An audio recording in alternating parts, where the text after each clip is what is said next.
Hello everyone. बेटा हमारे board exam पास आ रहे हैं। 27 फरवरी को हमारे केमिस्ट्री का पेपर है। हम तैयारी तो पूरे फुल स्विंग में कर रहे हैं, लेकिन गड़बड़ क्या हो जाती है कि आंसर फ्रेमिंग में मिस्टेक्स की वजह से, हमारी छोटी छोटी मिस्टेक्स की वजह से हमारे मार्क्स डिडक्ट हो जाते हैं। तो आज हम उसी पार्ट पर वर्क करेंगे कि आंसर फॉर्मेटिंग हमने बेस्ट वे में कैसे करनी, यानी कि presentation of answer in a board exam.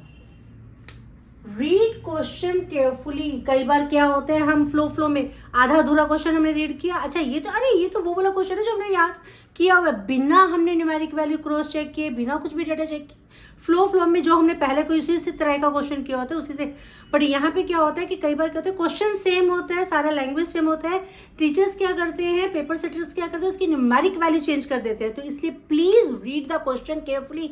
And खास तौर पे जो आपके ऑर्गेनिक वाले क्वेश्चन है, लाइक जिसमें असेंडिंग और डिसेंडिंग का वाला पार्ट का आता है, तो अगर वहां पर उन्होंने असेंडिंग ऑर्डर में पूछा तो असेंडिंग में करेंगे, डिसेंडिंग में पूछा तो डिसेंडिंग में। इट्स नॉट लाइक कि असेंडिंग में पूछा और हम डिसेंडिंग में। इसलिए the very first point here is read the question carefully के पेपर में क्वेश्चन की डिमांड क्या है।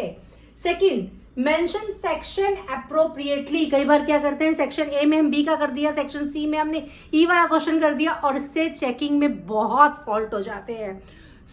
अगर आप मान लो आपने सेक्शन बी के दो क्वेश्चन किए या 3 क्वेश्चन किए और बाकी 2 क्वेश्चन आप बाद में करने हैं, तो जब भी उन क्वेश्चंस को करो आप पहले ऊपर सेक्शन मेंशन करो, या द बेस्ट वे कि वहां पे स्पेस छोड़ दो। अभी इस पार्ट पे भी हम डिस्कस करेंगे।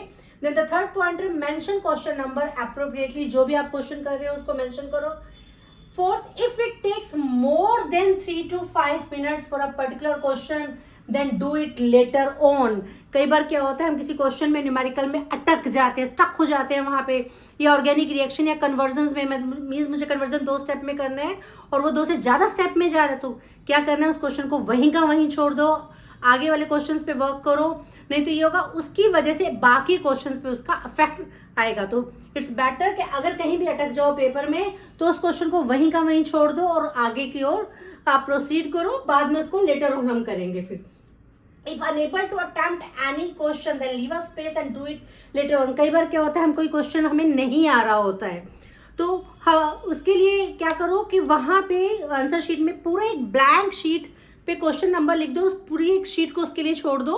और जब आपका पेपर हो जाएगा, जब आप आंसर शीट को फ्लिप करेंगे उसके पेजेस को, आपको कहीं ना कहीं वो ब्लैंक पेज दिखेगा, तो आपको ये ध्यान रहेगा कि हाँ ये क्वेश्चन मैंने अटेम्प्ट नहीं किया या ये मुझे नहीं आता है, और फिर आप उसको अटेम्प्ट करो। अटेम्प्ट करने का टेक्निक क्या है यहाँ पे, अब मान लो कोई क्वेश्चन आपने एक बार रीड किया, आपको नहीं समझ, आई एम जस्ट सेइंग कि उसको घूर घूर के देखो, बार बार रीड, ऐसे फोकस करो, पूरा अच्छे से देखो उसको, बार बार रीड करने से आपको कहीं ना कहीं ये समझ आएगा इस पर्टिकुलर चैप्टर का है या इस टॉपिक का है। तो जितना आता है भाई साहब उतना का उतना उस क्वेश्चन से रिलेटेड सारे पॉइंटर्स डाल दो, जो भी आपको समझ आ रहा है। बच्चे के एंड से, एक स्टूडेंट के एंड से लग रहा है होगा कि पता नहीं मैं क्या लिख रहा हूँ, ग्रंथ लिख रहा हूँ, 1-1.5 पेज मैंने भर दिया, बट हो सकता है कहीं ना कहीं टीचर के एंड से मुझे उसमें कुछ चेकिंग के लिए ऐसा मिल जाए जिसमें मैं आधा या 1 नंबर दे सकूं। सो इसलिए अगर कोई भी क्वेश्चन नहीं आता है उसका क्वेश्चन नंबर लिखो, वहां पे पूरा एक ब्लैंक पेज उसके लिए छोड़ दो, लास्ट में, बिल्कुल लास्ट में उसको अटेम्प्ट करो और बार बार read that question over and again, तो जिससे आपको ये पता चलेगा वो कौन से चैप्टर का है, कौन से टॉपिक का है, तो उससे रिलेटेड जो भी इंफॉर्मेशन आपको उस टाइम रिकॉल हो रही है आप लिखो। ओवर पैनिक नहीं करने के, हाय मुझे ये नहीं आता है क्या होगा। Then 6, leave 1 or 2 lines space after every answer. हर आंसर के बाद 2 या 1 लाइन का आप स्पेस देंगे। Next point, right neatly, avoid cutting and over writing. Over writing नहीं करनी है। अगर आपको लग रहा है कि ये रॉन्ग लिख दिया है आपने, उसको कट करके दोबारा लिख दो, ये नहीं कि उसी के ऊपर आप ओवर राइट करो। Leave margin both side, answer sheet के दोनों साइड प्रॉपर मार्जिन देके चलना। राइट इन पॉइंटर्स, जो भी आप आंसर लिख रहे हैं, if compare and contrast type का क्वेश्चन राइट इन अ टैबुलर फॉर्म में लिखना है बेटा आपने। और अगर कुछ रीजनिंग कंसेप्चुअल क्वेश्चन है तो right in a pointer, because 1 mark का है, 1 मार्क में मुझे एक जेन्युइन टर्म ही तो चाहिए, वहां एक बुलेट टर्म की वर्ड जिसके अगेंस्ट हमें मार्क्स देना है। So instead of writing in a paragraph आपने क्या करना है, पॉइंटर्स के फॉर्म में आंसर्स फ्रेम करने हैं। Make graphs neatly with a proper labelling.